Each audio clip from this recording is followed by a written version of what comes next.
Thank you so much, Dr. Anirudh. First of all, I would like to thank the organizers for giving me this opportunity to share my thoughts on the topic which is allotted, that is women's and transgenders human rights. Now, when we talk about the women and transgender, then we see that as a human being, everyone is equal, but they are susceptible to exploitation and discrimination. And you see the prominent factors on the basis of which these individuals, the women and the transgender, they are discriminated, that can be categorized on their structural factor besides others, you see, and in that way they need special protection. To protect the human rights of these persons, United Nations, its special agencies, NGOs, and various other organs of the United Nations, they have come forward. And you see that they have taken the lead also and done the pioneer work so as to protect the human rights of these persons.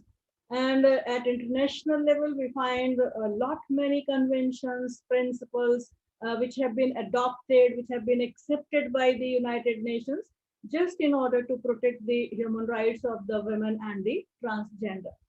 So when we talk about the human rights of women and transgender, then the opening words of the Universal Declaration of Human Rights, that come to the mind, and that declares that all the human beings are born equal, they are free in dignity in their rights. So when the Universal Declaration declares that all human beings are equal, they are born free, they are full of dignity and of rights, then how and why this question of discrimination, inequality based on the gender is there? And you see that we know this exists in our society. The equality and non-discrimination guarantee provided by the International Human Rights Law applies to all the people, regardless of any sex or sexual orientation or gender identity or some other status. United Nations human rights treaties bodies have confirmed that the sexual orientation and gender identity are included among the prohibited grounds of discrimination under the international human rights law.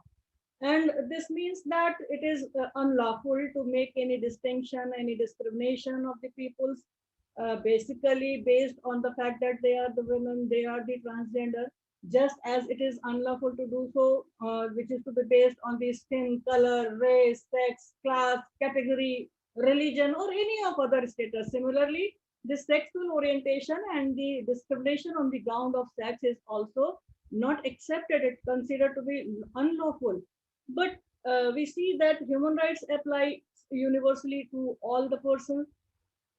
But women face a double discrimination, being member of the specific caste, class, or ethnic group, apart from experiencing the gender vulnerabilities.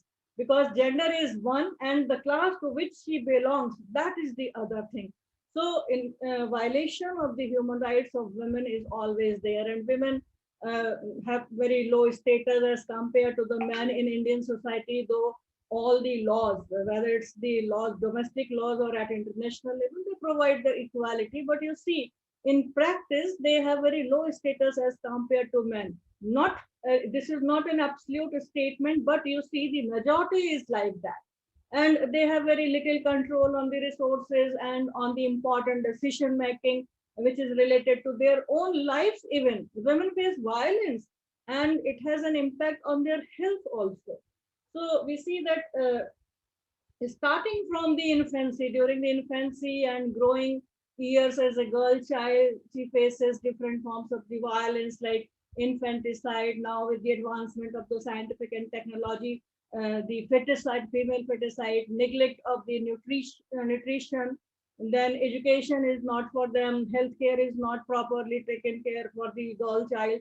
So as adults, they face violence due to the unwanted pregnancies, domestic violence, sexual abuse at the workplace, and sexual violence, which includes the marital rape, honor killing.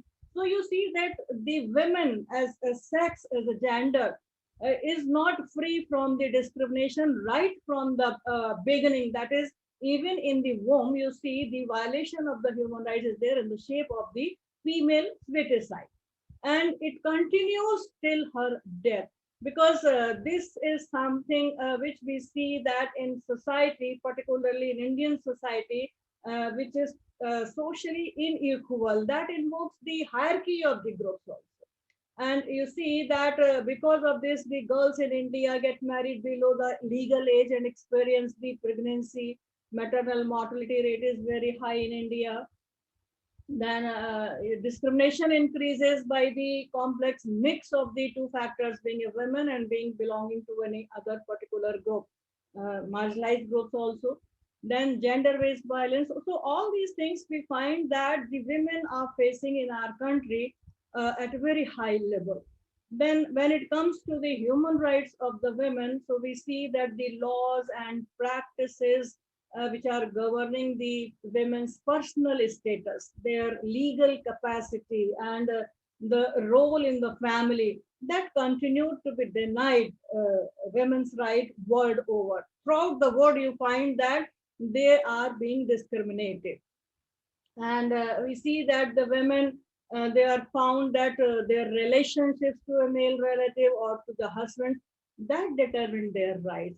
Internationally, we talk about the human rights of the women, then we find that there are various treaties, there are various conventions, UN Charter, and all other documents they are there which are aimed to give the equality, dignity, freedom, and rights to the women. If we see the United Nations Charter, then the very preamble that speaks that we, the people of the United Nations, determined, and what for they determined, that is to affirm or to reaffirm the faith in the fundamental human rights, in dignity and worth of the human person. That includes both men and women. So it is categorically written in the United Nations Charter. And besides this preamble, you find that there are further articles also, for example, Article 1, Article 8, and Article 55, that also provides for the human rights and fundamental freedoms of both the men and the women. The Universal Declaration of Human Rights, which is universal by name, its preamble, and further some of the articles 2, 7, 16, and 25. These also provides the human rights of the women. They are for the protection of the rights of the women at different levels, whether it be a case of the education, it's the case of the employment, it's the case of the family relations, it's the case of the child nutrition, everything. So Universal Declaration of Human Rights, that also speaks about the equality rights for the women.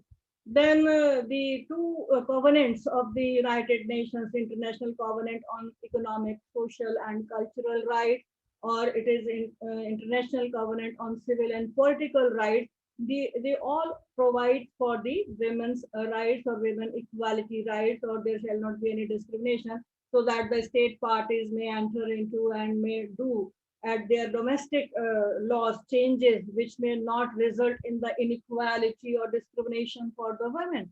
Then we see that the International Bill of Women Rights, that is also known as the CEDAW, that is Convention on the Elimination of All Forms of Discrimination Against Women. That is one of the very important document for the protection and preserving the human rights of the women. I'll be discussing that in detail also, because this is the only direct human rights instrument which may protect the rights of the women. Then besides that CEDAW, you see the provisions are also there in Article 1, 2, Article 24, Article 29 of the CRC, that is Child Rights Convention on the Child Rights. Then there is a declaration on the elimination of violence against women. There are only 6 articles in this declaration, and which speaks about that how to eliminate the violences or the offenses which are being committed against the women. Then there is one convention or declaration of action, that is Beijing Declaration of Action of 1995. And this declaration is consisting of 3 objectives. which are relating to the human rights of women, and these are very important. And these three objectives, which says that protection of the women's human rights by implementing the rights-based instruments. So whatever rights are there, which I have just discussed, so those are to be implemented properly, and then ensuring the quality and you see that non-discrimination through the rule of law. So it speaks about the countries that they have to follow the rule of law, and the first or the very essential of that rule of law is the supremacy and equality. So once there would be rule of law, then that can ensure the quality, that can ensure that there is no discrimination. So this is the second objective of this Beijing Declaration of 1995. And at the same time, it also speaks about achieving the legal literacy as a means of women's political empowerment. You see that in our country, in India, there is no, political empowerment of the women, particularly at the center level, Rajya Sabha and Lok Sabha, though it is there at the grassroots level in panchayats, etc., and the bill is still pending. So you see that this is one of the objective at Beijing Declaration of 1995, that legal literacy is to be achieved for the women's political empowerment. So they may be made aware that what are their rights, how they have to achieve their rights, and the methods through which they can go for those rights. So that is there. Then in addition to international human rights standards, there are certain regional human rights treaties also. They also include the important provisions to protect and to promote the welfare and to promote the human rights of the women. It is the African Commission on the Human Rights of the People. It is Inter-American Commission on the Human Rights. It is Inter-American Human Rights Court. Then Council of Europe, the European Court of Human Rights, the Protocol Charter of the Rights of Women in Africa. So at regional level, you see that there are various conventions, there are various commissions. The courts are specifically working for upliftment of the women or for the protection and promotion of the human rights of the women. There were 4 international conferences also for the women. It was right from 1975 till 1995, for this period of 20 years. 4 international conferences were also held: 75, 1980, 1982, and then 1995. There was a World Action Plan for the women, that was from 1975 to 1985, which was also declared by the United Nations as the decade for women. So women was always, my point here is that the woman has always been a point or a center point of issue, so that her rights, human rights, may be promoted and protected. And with respect to the women's rights, this Millennium Development Goal, Goal 3, that is to promote the gender equality and to empower the women. But you may be aware that this Millennium Development Goal has been restricted in between. It could not be completed, and then this SDG, Sustainable Development Goal, has come, which has to achieve whatever goals are there. 17 goals are there by 2030, and goal number 5, that speaks about the gender equality. And gender equality, that is related to all gender, because now we know that it is not only the first and the second gender, there are 3 genders. So this gender equality is one of the goal of the sustainable development, and which has to be achieved by 2030. So at various levels, we see that there are various conventions, there are various regional conventions, there are declarations, the courts are there, the regional courts are there for the promotion and protection of the human rights of the women. But the question is, what are the human rights of the women? So now coming to the CEDAW, that is the Convention on the Elimination of All Forms of Discrimination Against Women, that was adopted by the United Nations in 1979. That is during the decade for the women. As I told you, it was from 75 to 1985.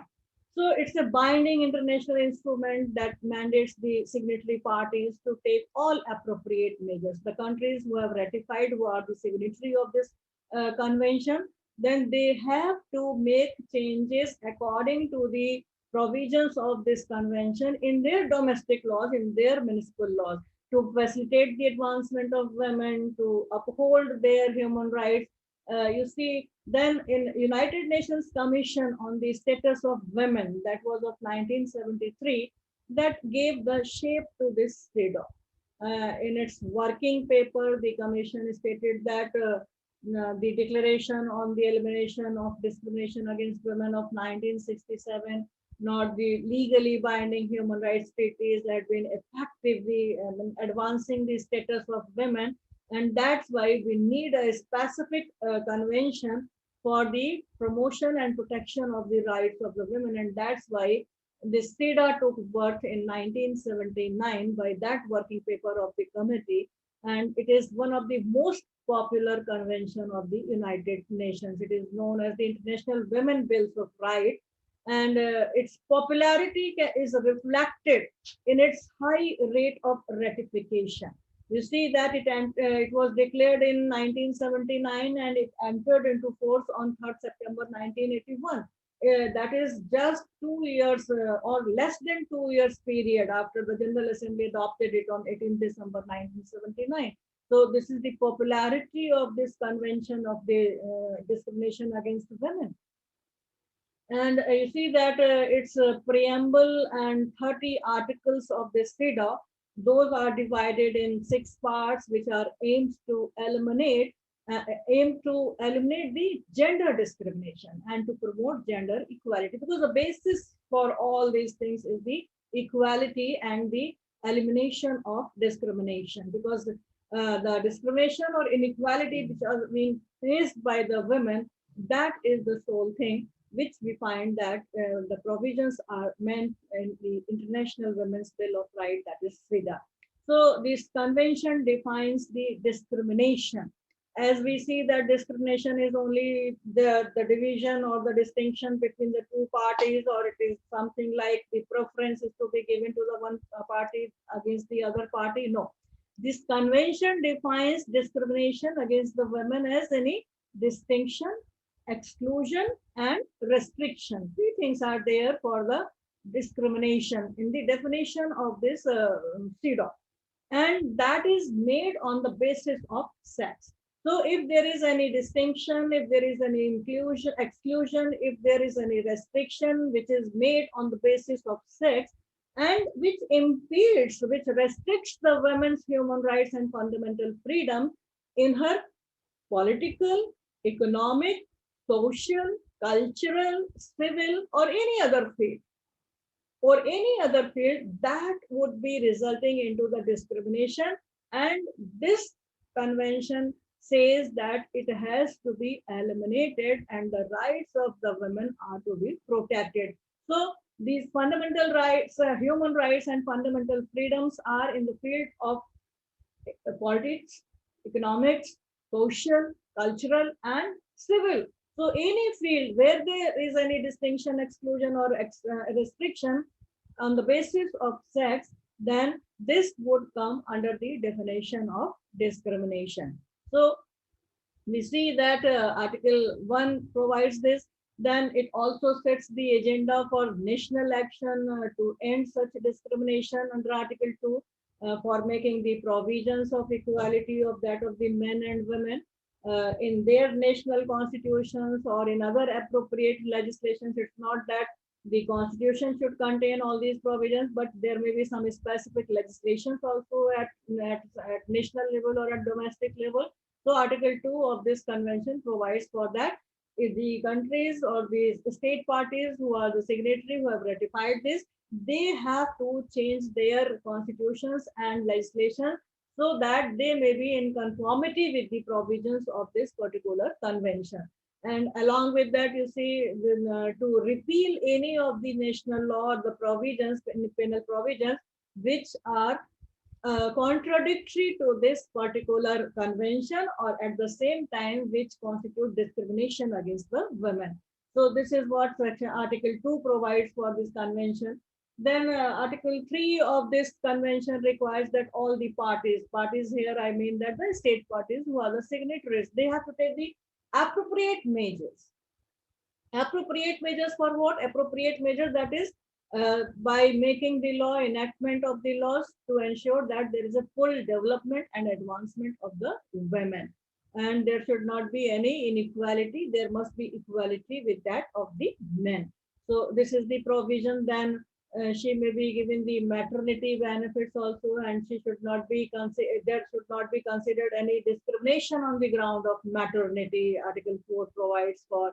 Then to modify the social and cultural patterns of the conduct of men and women, to eliminate the prejudices which are there, which are customary in nature, or the practices which are existing in that particular custom, which confers the idea of the inferiority of the women and the superiority of the other sex, and that is the person. So this stereotyped role of the men and women, that should not be promoted, and that has to be modified the social and cultural patterns of the particular society. So this is one of the provision in this particular convention.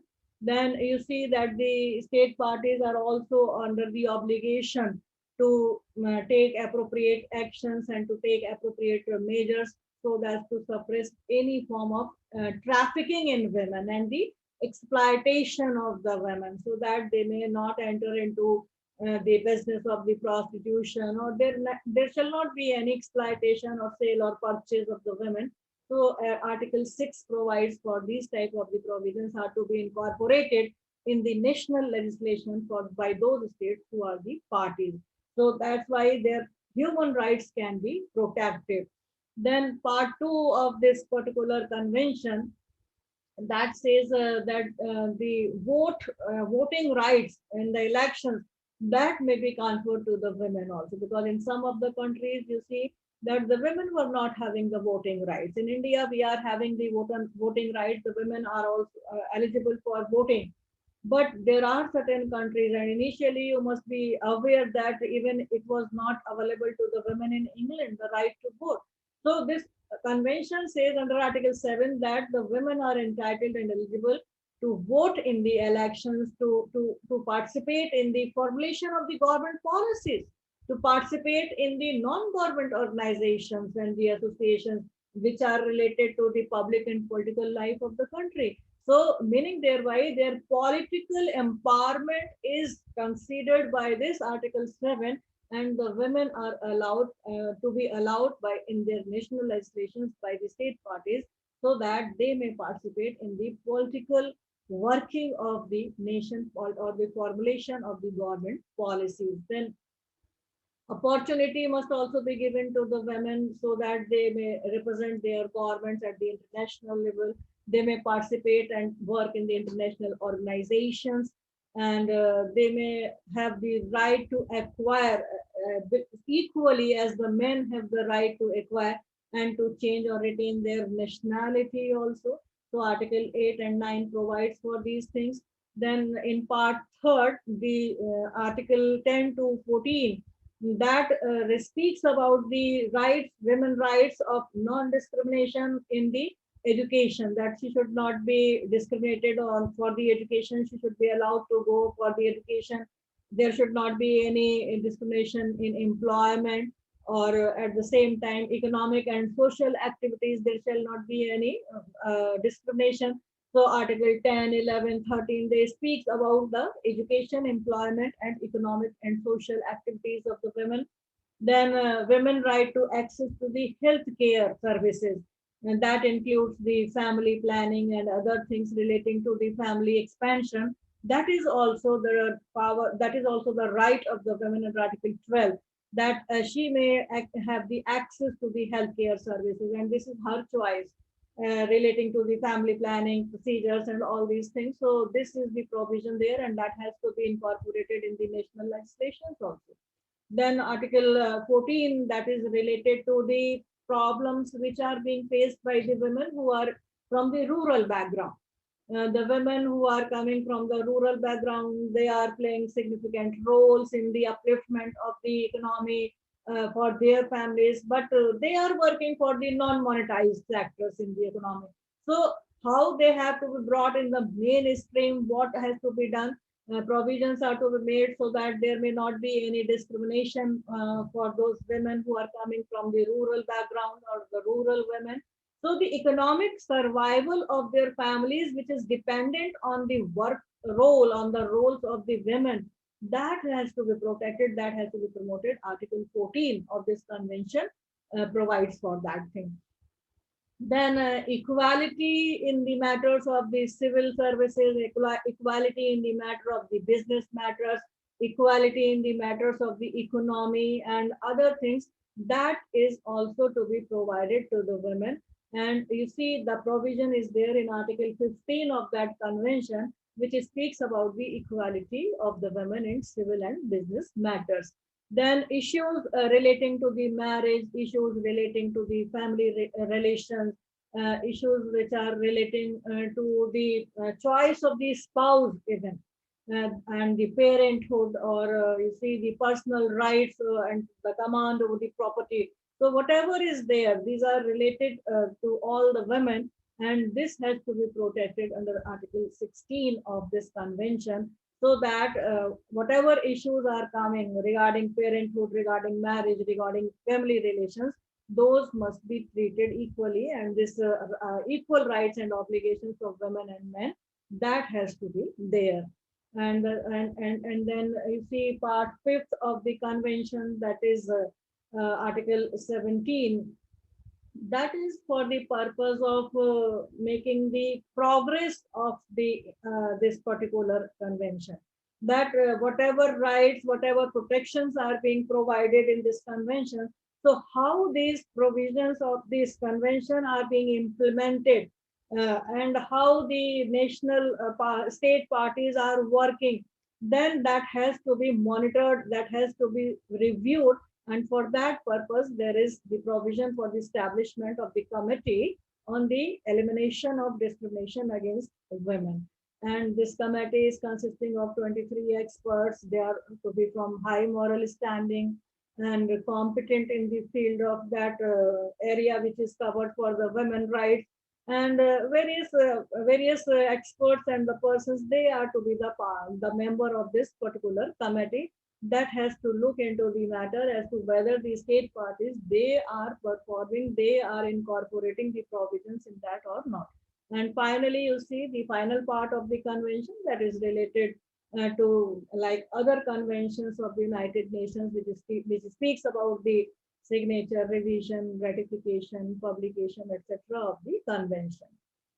So we see that at international level, the human rights of the women, those are being protected by this CEDAW, that is the Convention of 1979. The various states are the party, and India is also the signatory of this international convention. The human rights are to be protected and promoted.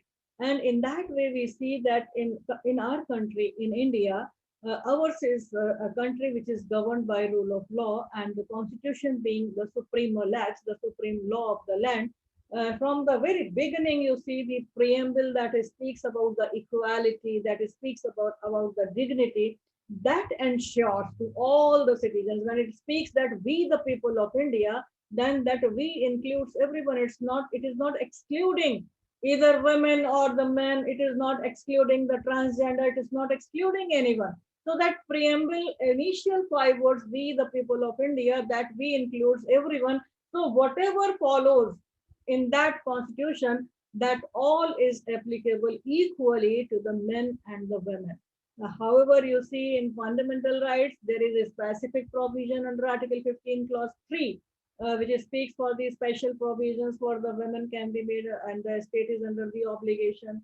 Then Part 4 and Part 4A of the Constitution, which is directive principles of the state policy and the fundamental duties, that is also there for the uplifting the rights of the women. Particularly, you see whether it is fundamental duty to renounce the practices which are derogatory against the women, or the directive principles which speaks about the equal rights for the or equal wages, which speaks about the maternity rights for the women.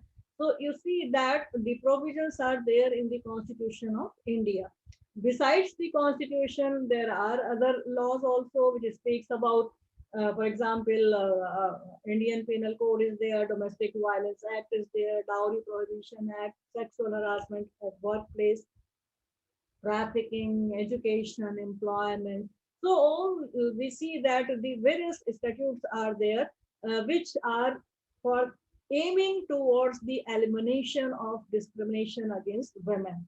Then if we see the judiciary, then there are a lot of cases which have been decided by the judiciary, where you will find that how the judiciary is holding that the women are equal and their rights are being upheld by the decisions of the Supreme Court, of the High Court.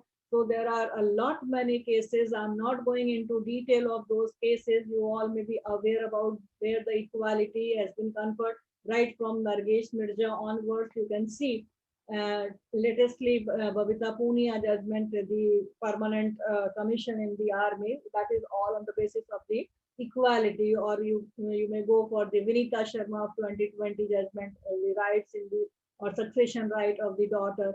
So equality has been upheld every time by the judiciary. Then there are various NGOs and the civil society organizations. They are all working for the equality rights of the women.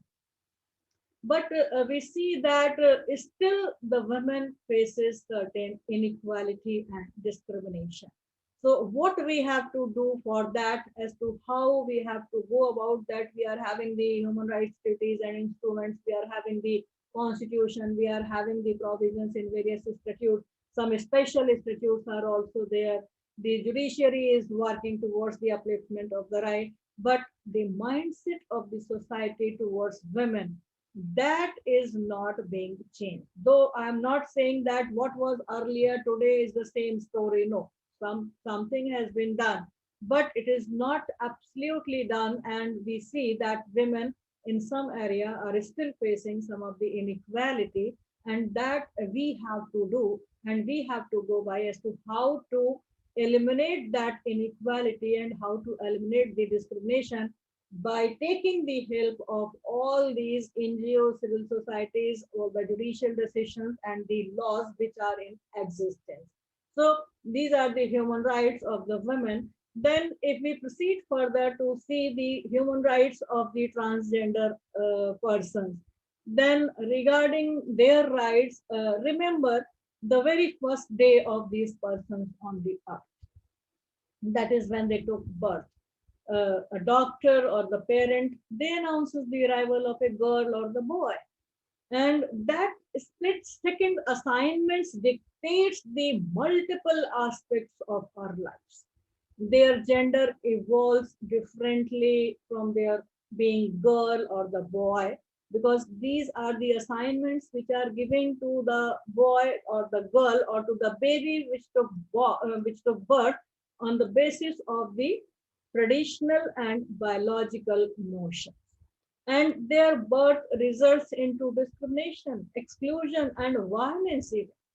And you see, as I told you, in case of the women also, similarly, the UDHR, Universal Declaration of Human Rights, it speaks about the equality, and gender should have to have no bearing on whether someone can enjoy the fundamental rights like the ability to be recognized by their government, or to access the health care, to access the education, to access the employment.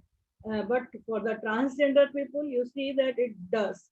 To a humiliating, violent, and sometimes to a lethal degree, discrimination is being faced by the transgender persons.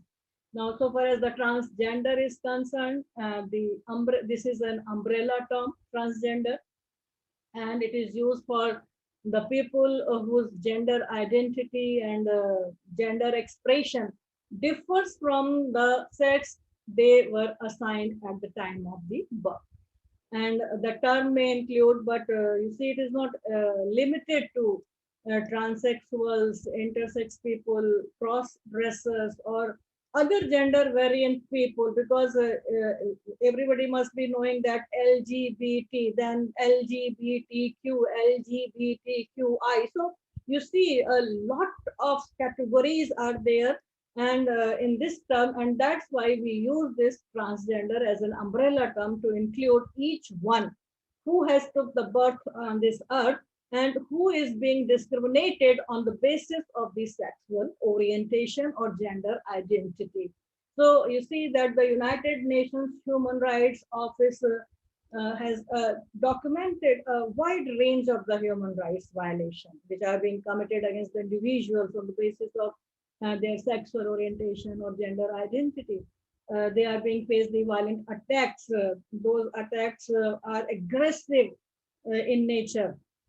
They are being faced the verbal abuses, and they are being psychologically bullying, and physical assaults are being there. They are beaten, they are tortured, to the extent that they are being killed also. Kidnapping is there, targeted killings are there of for these transgender persons. And we see that the discriminatory criminal laws often used to harass and punish the LGBT people. In our country, the story has been changed after the judgment in Navtej Singh Johar case 2017. But prior to that, you see that this was discrimination under the criminal law in India also, just to harass and to punish the LGBT people. And there are laws which are criminalizing the consensual same-sex relationship, which violate their right to privacy and freedom from the discrimination. So this will be taken care with the judgments which have been given by the Supreme Court, right from Delhi High Court judgment, Nas Foundation till Nafis Singh Johar. There are so many cases you will see in that way, that how the human rights of these transgender persons have been violated. There was one report which was named as Born Free and Equal. So we see that at international level, the human United Nations, there is no direct convention for the rights of the transgender person. But in 2011, this council adopted a resolution as the first United Nations resolution on human rights of the sexual orientation and gender identity. And the High Commissioner report that presented some of the evidences that how the systematic violence and the discrimination is being faced by these persons in different regions of the world because of their sexual orientation and gender identity. So they are facing discrimination in the employment, they are facing discrimination in healthcare, in education. So wherever they go or whatever they wish to do, in all these things, they were facing discrimination.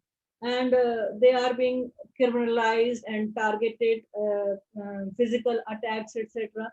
So this resolution of 2011, that was approved by a very narrow margin, and that received the support from the council members from all the regions, and it was adopted as the first official United Nations report on the subject of this sexual orientation and gender identity. And here you see that in that this report name, that is discriminatory laws and practices and the act of violence against the individuals based on the sexual orientation and gender identity, that mention 5 important legal obligations of the state with respect to the protection of the rights of the LGBT person. So we can say that 2011, in 2011, it was June 2011 that for the first time this resolution was adopted at the United Nations. And the 5 core principles of that adoption of that resolution were to protect the individuals from homophobic and transphobic violence. So you see that Universal Declaration of Human Rights under Article 3, it provides that everyone has a right to life and liberty and the security of the person. So the security and liberty is very important in order to complete, in order to fulfill the first very core principle of that resolution, which speaks about the protection of the individuals from homophobic and transphobic violences. So it has the duty, or they are having the human rights of the security of their person, the life and liberty that is available to everyone. It is not speaking about the men or the women, it speaks about the everyone. So when you see the Universal Declaration of Human Rights, then you find that it starts with no one or everyone. It is not starting with the men or the women. So it is everyone has the right to life and liberty and the security of the person. Then the second important goal of this resolution is just to prevent the torture and the cruel, inhuman, degrading treatment of the LGBT person. As I told you that the people, they are offensive, they are abusive, they are attacking, they are killing even to the transgender person. So this is the second goal of or the core principle of the resolution, how to prevent the torture and the cruel, degrading treatment of these for these persons who are coming from the group of the LGBT.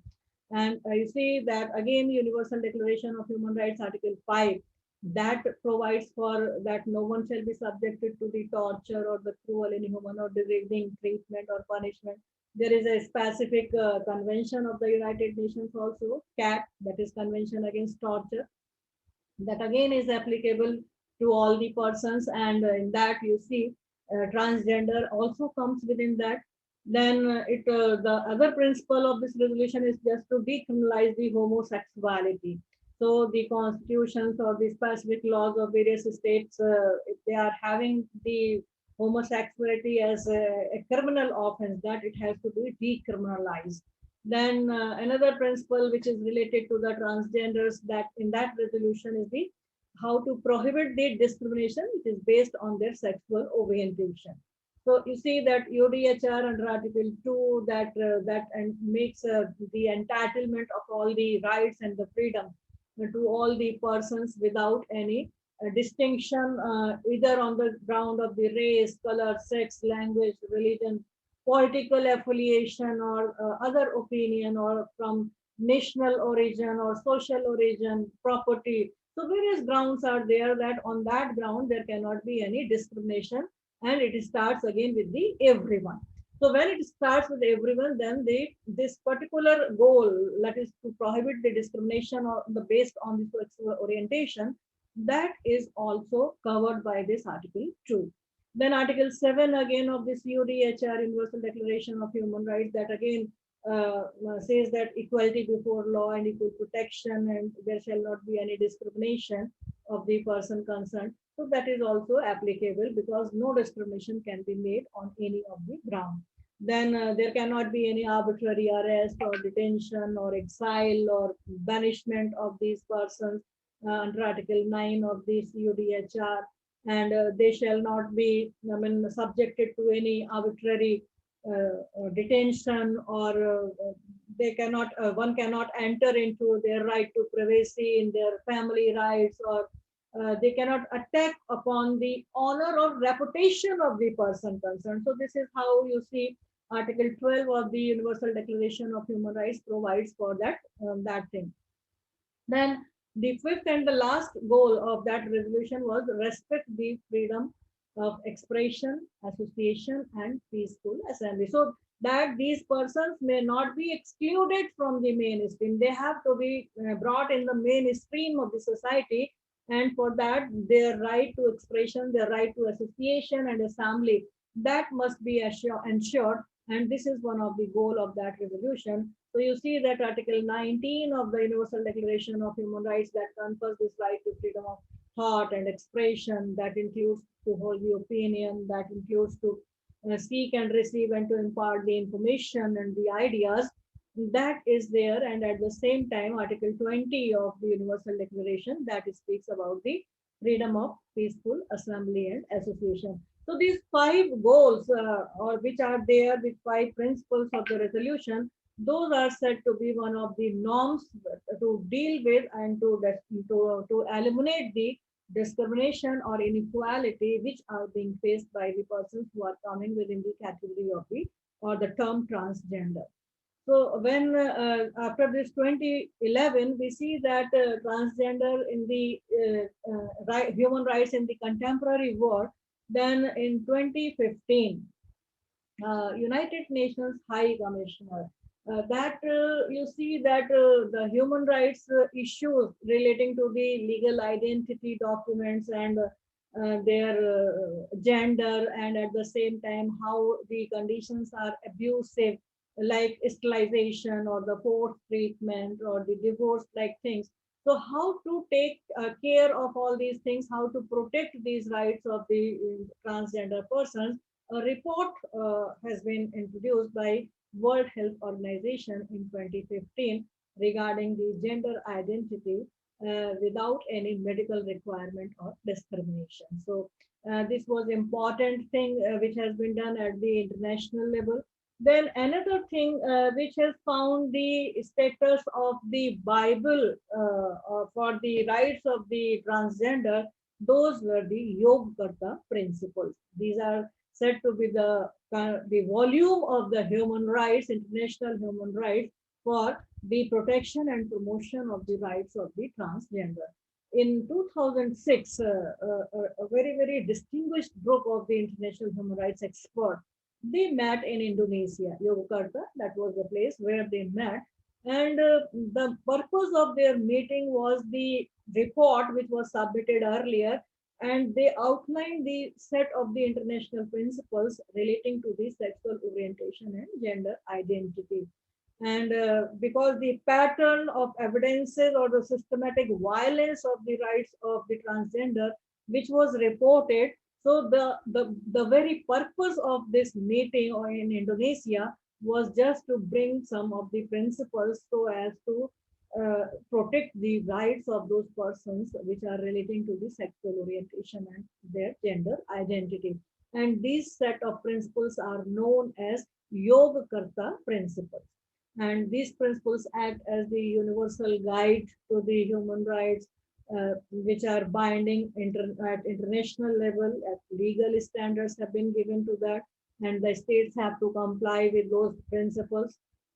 They also promise a different future for the persons who are born free. They are equal in dignity, and all these precious birthrights are to be protected, to be spotted by these principles. So these Yogyakarta principles, these can be used and these can be cited, these can be printed without any restriction. And you see that the principles of 2006, they are having addressing a broad range of the international human rights. So whatever conventions, instruments are existing, even for the child, for the prisoners, for the women, for the other things, those human rights which are related to the transgender, these Yogyakarta principles are addressing those human rights standards in these principles also. Then again, you see in 2017, the Yogyakarta principle plus 10, these were further amended, and some more principles were added with the new document that contained 111 additional state obligations. So the obligations of the state to legislate in their domestic laws to these principles which are to protect and promote the rights of the transgender person, which are related to the areas such as the torture, asylum, privacy, health, and the protection of the human rights. And this Yogyakarta principle of 2006 and 2017 as updated, they are considered to be revolutionary as the first international comprehensive enumeration for the LGBTQ rights, that is specifically universal human rights standards for transgender persons. These principles are endorsed by various courts, even in their judgments, like Nepalese court, the Indian Supreme Court, the Brazilian court. They have accepted these principles for the protection and promotion of the rights of the transgender. And they also find mention in the regional and international human rights reports. But the only point here which I would like to tell you is that these principles are not formally accepted by the United Nations till now. So, but otherwise, these are having the universal application because UN resolution is relating to these principles are also carrying those resolutions in these principles. So directly, it is not United Nations resolution, but Yogyakarta principles, United Nations has not given its acceptance, but otherwise there are several resolutions passed by the United Nations on the sexual orientation and general identity by the Human Rights Councils or by the General Assembly for the upliftment of the rights of the persons who are coming in the category of the transgender. Further, you see the resolution that recognize the transgender persons that guaranteed the right to recognition along with the full range of the rights, because the recognition is one of the issue for the transgender persons, and if they are not being recognized in the society by one gender or the other gender, then it becomes very difficult how to utilize, how to exercise the human rights. So the resolutions, they recognize the transgender persons should be guaranteed the right to recognition. And this is one of the very important resolution of the United Nations, which confers the right on the transgenders, whether it is related to the targeting of the extrajudicial killing or the special protections against the torture, or to include the transgender persons under the category of sex. You see Article 26 specifically of the ICCPR, International Covenant on Civil and Political Rights, that prohibits discrimination and gives equal protection to all the persons. And the law has been interpreted to include the transgender persons under the category of sex. Similarly, ICSCR, this is Economic, Social and Cultural Rights Covenant, Article 12, that speaks about the right to health of the transgender persons. Then these similar rights have been given to those persons also. And anti torture corruption, that is their anti torture convention, which speaks about that these persons are to be protected from any type of the torture. So you see that internationally, at United Nations level, various resolutions by the General Assembly and Human Rights Councils are there, but a specific convention on the transgender human rights is not available. However, the Yogyakarta principles have taken the shape of the guide or the Bible of the rights of the transgender human rights at international level, and various countries, they are accepting in their national legislation as well as in the courts they are being accepted. So we see that transgender in India, if we talk about the transgender rights in India, then we find that their rights have been recognized as the third gender, and they are entitled to the legal protection under the law. So this was not the situation from the very beginning, as I told you. And the rights are equally granted under the Constitution to the transgender person. So now it is being interpreted or read into the term sex by the courts in India. And further, you see the Parliament has enacted the transgender persons protection of rights, and that is of 2019, to prohibit the discrimination in the matters of employment, education, health services to the persons.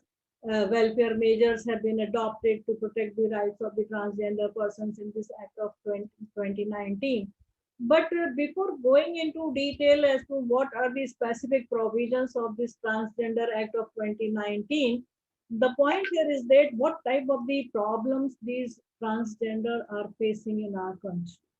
And we see that the thinking of the society that is faced by the transgender community in their daily life is a great cause for the discrimination and inequality. They still face the discrimination, social stigma, and social inequality in a country like India. And you see that some of these issues faced by the transgender community, there is document identification as legal gender recognition is also considered. As I told you that the United Nations resolution is that they must be given the right to recognition. So this is one of the great area where the transgender community, they are facing discrimination, because the process of changing the gender identity in the official document is very sometimes you see expensive also, and various roadblocks are also there, which is not possible for all the persons to go for that changing of their gender and for getting the changed gender identity. There may be different things like forced sterilization, castration, gender certain, or we can say genital surgery, which is not affordable by all the persons of the members who are belonging in that transgender community. This is one, not non-affordability, and second, it is also humiliating for them. It's entering into their various rights. So we see that judiciary in India has come forward to protect the rights of the transgender, particularly if we talk about the Supreme Court judgment in Nalsa. So you see that Nalsa judgment that is related to the recognition of the transgender as a third gender, and it's not a social or medical issue, but it's a human right issue. I am reminding the judgment of Justice K.S. Radhakrishnan of the Supreme Court in this particular case, Nalsa, when he said that they must be recognized, or the transgender must be given the right to recognition And this recognition is not like their social and medical issue, but it is a human right issue, and that has to be taken care with. So the right to equality before the law or equal protection of law, that is guaranteed under Article 14 and 21 of the Constitution. They are entitled for those fundamental rights. Then right to choose their gender identity, that is one of the essential component of dignity or the right to life, because in our constitution we don't find dignity as a fundamental right, but the court has read into Article 21 with right to life, that right to dignified life as one of the fundamental rights. So right to choose one's gender identity is said to be one of the essential part to lead a life with dignity under Article 21. So this was the judgment of the Supreme Court in Nalsa. Then again, determining the right to personal freedom and self-determination, the court was of the opinion that gender to which a person belongs, that is to be determined by the person concerned, by the person himself or herself. No other person has to decide or to determine as to that A or B is belonging or coming under that particular gender. This is the right of that person only who is to choose for himself or herself any of the gender. So the court has given this the people of India this right to gender identity in this Nalsa judgment, and they cannot be discriminated against on any of the grounds which are violative of either under Article 14 or 15 or 16 even. And the court has also protected their right under Article 19(1)(a). So as we know that right, Article 19(1)(a) speaks about the freedom of speech and expression. And here the court has read in that is expression, the word expression, that there cannot be any restriction that can be placed on the personal appearance or the choice of dressing. That if being a woman, I want to wear the dresses which can be wear or by the male member only. So that is the choice of dressing that is related to all, that is given to all the person concerned. And here you see the Supreme Court in that case has extended the meaning of expression in order to include the personal appearance and the choice of dressing of the person concerned. However, it is subject to the reasonable restriction which is contained under Article 19(2), that is decency and morality is to be there.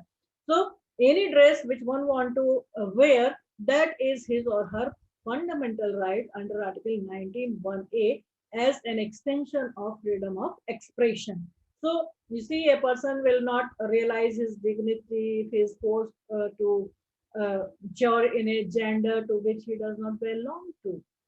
He cannot relate to, which will again hinder his development. So the choice of the identity, the right to recognize the identity must remain with the person concerned. And here you see that the court has interpreted the meaning of Article 14 as the any person and person. That is, you see that Article 14 which speaks about the state shall not deny any person. So that any person includes the person that is the transgender person also. And 14 that speaks of the equality before law and equal protection of the law. So hence, every person is entitled to get the legal protection, to get the rights or right to equality under the Constitution of India. And once if a person is eligible under Article 14, then further Article 15 and 16 are not limited on the biological appearance of the sex of the male or female, but they are also intended to include those persons who are considering themselves neither men nor women. So this is how the Article 14 has been expanded and interpreted by the Supreme Court in this case. And further Article 21, which speaks about the right to life and liberty of the person. So this hijras and etc., they have to be considered as the third gender over and above the binary gender that is conferred under the Constitution of India and various laws as male and female. So this Nalsa judgment is very important in that aspect, which has conferred the right to recognition, to choose the gender identity to these persons who are coming in the category of transgender. Then as one of the resolution that was to decriminalize the homosexuality, that was also coming from the Supreme Court, not from the legislation earlier, but from the Supreme Court decision. And that was in Navtej Singh Johar versus Union of India. And that deals with the decriminalization of Section 377 of the IPC. And you see, the central issue in this case was just the constitutional validity of Section 377, and that it violates right to privacy, right to equality, freedom of speech and expression, and the protection against the discrimination. So all these rights are violated with the existence of this 377 of the Indian Penal Code. And you see here the petitioner, he has sought the recognition that right to sexuality or right to sexual autonomy, right to choose a sexual partner to be a part of the right to life and personal liberty. And that is under Article 21 of the Constitution. And he also argued that there is no reasonable intelligible differentiation as given under Article 14 through judicial interpretation. So it is again violative of Article 377 because it speaks about the natural and unnatural consensual sex. So how to make a reasonable distinction, intelligible differentiation between these two terms, that is also violative of Article 14 of the Constitution. Then 14, after 14, it was violative of Article 15 and 19. So various, constitutional fundamental rights grounds have been put before the Supreme Court in this petition of Navtej Singh Johar, and you see Justice Chandrachud through the Supreme Court held that 377 should be decriminalized and affirmed that homosexuality is not an aberration, but it is a variation of sexuality. Because anyone can have any type of the sexuality. So how to use it as an aberration? It is the variation of the sexuality. The person may born in one or the other, or first or the second or the third gender. So you see, the Supreme Court in this case has decriminalized partially, not fully, partially, and this Section 377, and that homosexuality is not an aberration, but it is a variation of the sexuality. So we see that the Supreme Court, which has upheld the rights of the transgender in that particular case, and after that, there were various other cases which were decided by the high courts also, wherein the transgenders were given their rights upheld by the court of law. Then, if we talk about this particular law which has been enacted by the parliament, which has been passed in 2019, for the protection of the rights of the persons in the transgender community. Then you see that the safeguards on the rights of the transgender people to protect them from the discrimination. This 2019 Act includes the prohibition against discrimination, which most importantly includes the important sectors like employment, education, and healthcare sections. And you see that the education of the transgender persons, that is equally important like other male or female gender, because they are all human beings and they must have the right to education. But because of the social stigma, these transgender persons, they face breaks and their interest and the focus towards the learning and to develop themselves as an individual, as an academician, as a literate person, that is all being avoided, ignored, and disgraced because they belong to a particular gender, transgender.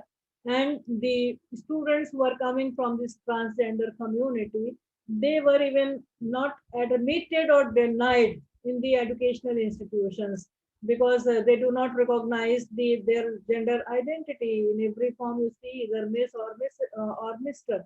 So in which category they would take the admission, in which college they would take admission, this was one of the hindrance in their education right.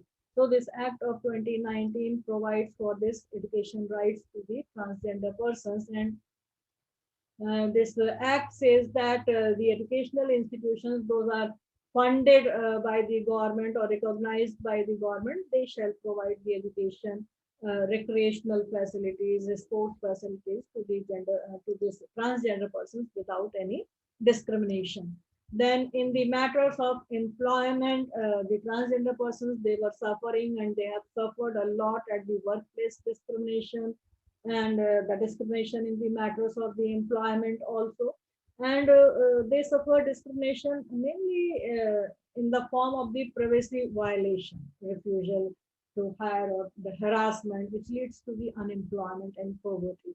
So to prevent the discrimination which was being suffered by the transgender person and to protect them, this act of 2019 says that the government or even the private entities, they cannot discriminate against the transgender person in the matters of the employment, which includes the recruitment, promotion, and every establishment should designate a person to be a complaint officer to deal with the complaints of the transgender persons in relation to their act. So in every institution, the transgender are equally eligible to enter, to get the job, and to be in the employment without any discrimination. And if there is any discrimination on them in the course of the employment, then every institution has to designate a person as the complaint officer who can deal with the complaints of this the person.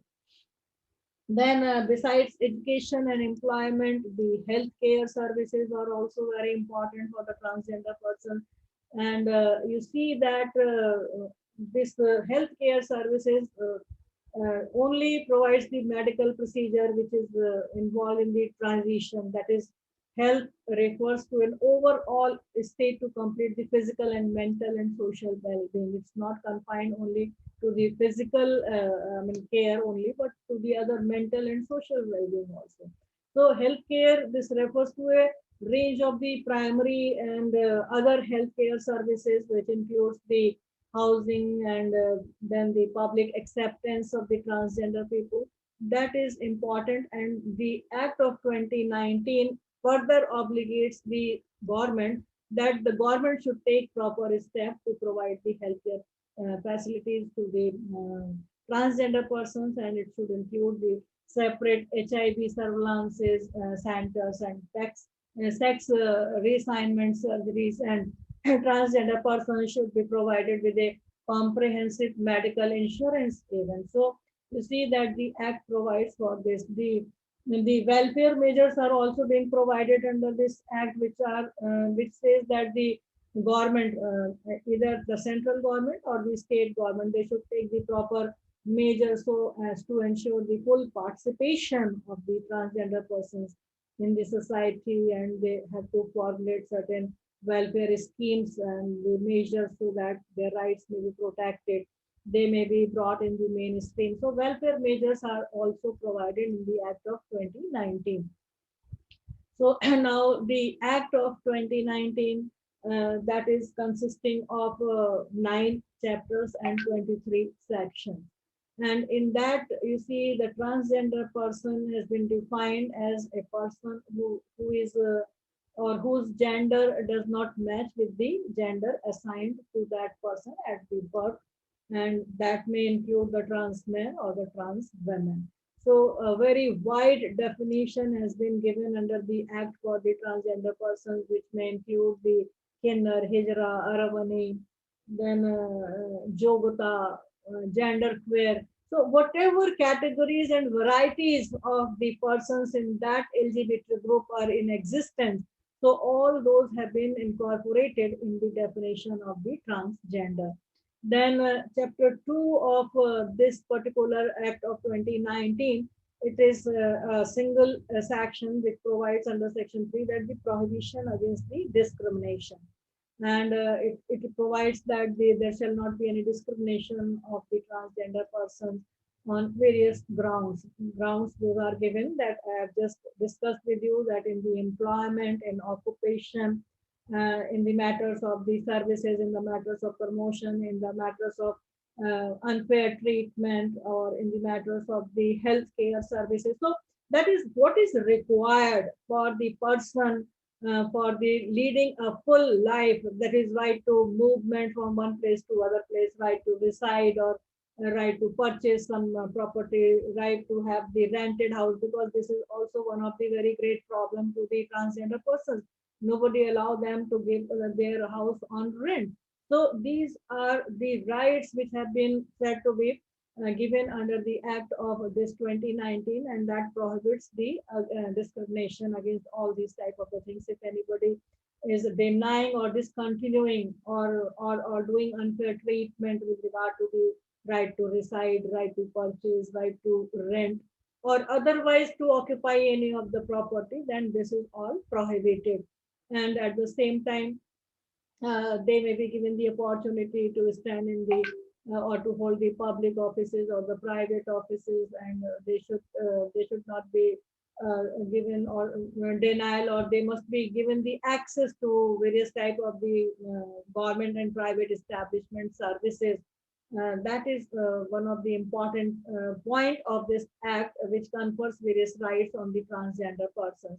Then recognition and identity of the transgender persons is also given under this particular act, from section 4 to section 7 under chapter 3rd. That is, the district magistrates have been empowered to issue the certificate of the identity to a transgender person. As to how the transgender person can make an application to the district magistrate, and the district magistrate has to issue the certificate of the recognition that this person, this particular person, is belonging to that particular group in the transgender. And by virtue of that certificate, then again the other benefits and other facilities can be availed.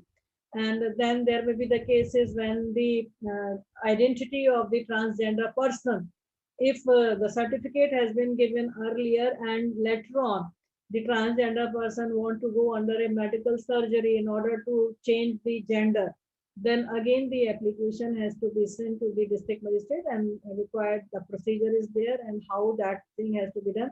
So here you see that the discretion is given on the authority to give the certificate. I'll be discussing this, how these provisions have also been challenged in the Supreme Court. The case is pending also there in the Supreme Court regarding the powers of the district magistrates and other provisions which are there regarding the issue of the certificate for the purpose of recognition of the identity, gender identity of the transgender persons. Then certain welfare measures by the government are to be taken under section 8 of this act under chapter 4.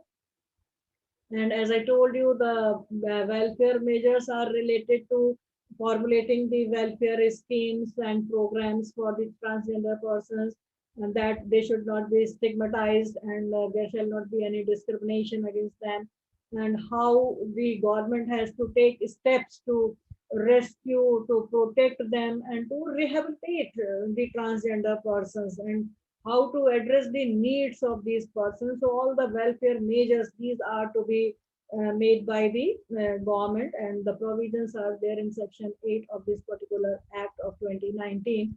Then at the same time, the measures have also been taken by the government to promote and protect the rights of the transgender, so that they may participate in the cultural and recreational activities as well.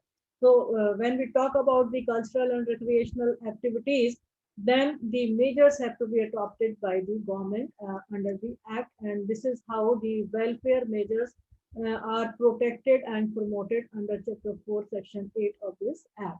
Then you see that chapter 5, that is related to the obligations of the establishments and other persons. It's not only the government, that is the state government or the central government, but the obligations of the establishments and the other persons are also the part of this particular act of 2019. And section 9 to section 12 provides for these type of the obligations of the establishments. That is, every establishment shall designate a person to be a complaint officer, as I told you. Because if a person who is in employment in the private establishment or in the government establishment, then there is bound to be certain discrimination, because the society has not changed its mind so till now. So what type of the discrimination they are facing, what type of the offenses they are facing, what type of the targets they are being made for in that employment, in the services. So where to complain, and for that complaint, the provision under the act is that the one person should be designated as a complaint officer, and that complaint relating to the violation of the principles and the provisions of this act are to be tackled by that complaint officer in this particular, and it's not confined to the government establishment, it's for the all types of the establishments and for the other person. Then one of the point which is related to the other persons, not related directly to the employment but to the family matters. And section 12 is very important for that purpose, which says that the child shall not be separated from the parents or immediate family members on the ground that they are being transgender. Because if you see that the as I started with saying that the very moment when a boy or the girl or the baby took birth, then it is the decisive factor whether he or she should remain in the family or should be given over to the community, to the transgender community. So this particular section 12(1) that says that the child shall not be separated from the parents or the family members on the ground that the child born is belonging to a transgender community. And you see the rights or the interest of the child are to be taken care with by the order of the court also. And it is also provided, which is under challenge under 12(3), that where the parent or the member of the family is unable to take care of the transgender, then the competent court shall give an order and so that the child can be sent to the rehabilitation center. Now, this is a provision which is not suitable, because once a child is a transgender community, once a child who took birth is coming under the transgender community, then how it can be said that the parents are unable to take care of that child? If it would be a girl or if it would be a son, then whether the parents would not be taking care of that girl or the boy? Why only in case of the transgender? So this is a clear violation and discrimination on the part, and this provision has also been challenged in the Supreme Court, that how this 12 clause 3 is there, which speaks about the court's order so as to send the transgender children to the rehabilitation center. Then chapter 6, which is related to the education, social security and the health of the transgenders, that is under section 13 to 15 of the Act of 2019. And it provides the government has to take appropriate actions, appropriate formulations have to be made for the welfare schemes, for the education, for livelihood, for sports, for vocational training. So many things which are required for the upliftment, for the development, for the grooming of the transgender. All these things are to be made, rules are to be made by the appropriate governments at the state and the central level, so that they may groom, they may develop without any discrimination on the equal basis as that of the other children. Then because the transgender persons, they are very pro towards the health diseases, so in order to save them, in order to take the proper care for these transgender persons, measures are also to be taken so that they may be provided proper medical care facility, which is including the sex reassignment surgery also, or hormonal therapy, because these therapies are so expensive, which cannot be done by the or which are not affordable by the transgender persons. So the government has to help and to take the measures to go for the insurance also, and all these things are to be done by the government. So the provisions are there for the appropriate government to go for these things. Then chapter 6 is relating to a establishment of the National Council for Transgender Persons. If there is any complaint, if there is any, supervision has to be done, then this act provides for the constitution of the National Council for Transgender Persons. And this National Council is to be established in the chairmanship of the Union Minister for the Social Justice and Empowerment. Then the State Minister is also to be the Vice Chairman. Then various other, you see, ministries are involved. So this is one of the very important council under this particular act. In other acts, you cannot find this type of the council where there is a combination of various ministries who are liable for making the provisions for the community, transgender community, because it speaks about the employment, it speaks about the education, it speaks about the welfare measures, it speaks about the other things at the workplace. So you see that the one representative of the ministries like family and welfare, then home affairs, the urban affairs, then human resource development, presently it is the Ministry of Education, then labor and employment ministry and departments, pension department, so many departments of the government of India, and one representative of the rank of the joint secretary, that has to be a member of this national council. So if we see the composition of the national council, which has to look into the matters of the upliftment for the welfare of the transgender person, then you find that this is a very, very strong council which is provided under the Act of 2019. And then the functions which have been conferred upon this council is just to advise to the appropriate government, the central government and the state governments also, to formulate the policies regarding the transgender persons, as to how the programs are to be monitored, how it has to be evaluated, and to review what are the activities which are being taken by the government departments, non-government organizations, even in the matters which are related to the transgender persons, and also to redress any of the grievances of the transgender persons. So the functions are very crucial on the part of the National Council for the Transgender Persons, which is a composition of very high authorities, representatives here you see. Then chapter 8, that is related to the offenses and penalties, and section 18 is there, which speaks about the penalties and the offenses, and it says about any of the discrimination or any violence, or if the person is not being given the house on rent, or they have been discarded from the residence, from the village or from the other place, they are not being allowed to use the public road, or any access to the access right to the road, particular road, etc. So various things are there.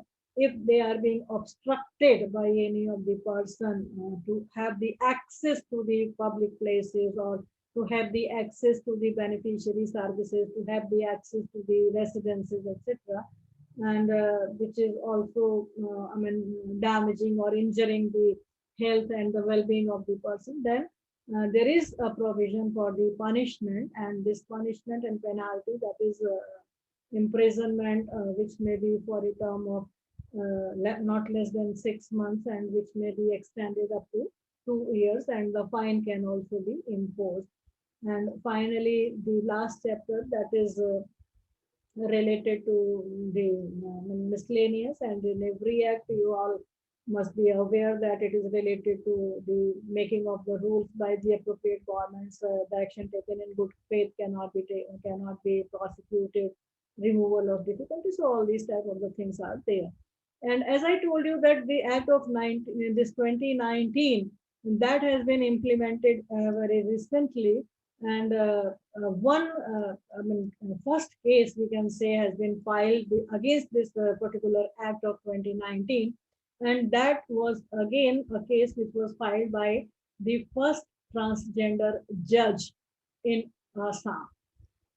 She has challenged this Transgender Persons Protection of Rights Act, and she is now waiting that the central government to issue the notices. And on 16th March, the date was fixed by the Supreme Court, and they have issued the notices also. And the Supreme Court is deciding in this case whether the Transgender Persons Act is violative of Article 14, 15, 16, 19, and 21 of the Constitution or not. And this was the case, the Assam first transgender judge Swati Bidhan Barua. She was earlier a practicing lawyer in Mumbai and then in Assam, and presently she is a judge there. So filed the case, and again you see another writ petition was also filed by some of the notable transgender activists in June 2020. And you see that petitioner in that second petition also sought the some of the sections of this act, as I have discussed with you, that these are violative of the and unconstitutional of Article 14, 15, 19, and 21. As I told you, 12.3, that is related to the court order in appropriate cases to send the children, transgender children, in the rehabilitation home, that is in jails. Then the penalty clause is challenged. At the same time, the very, very controversial issue of the discretion of district magistrates, that is related to the issuance of the certificate for recognition of the identity of the transgender persons on the basis of sexual orientation.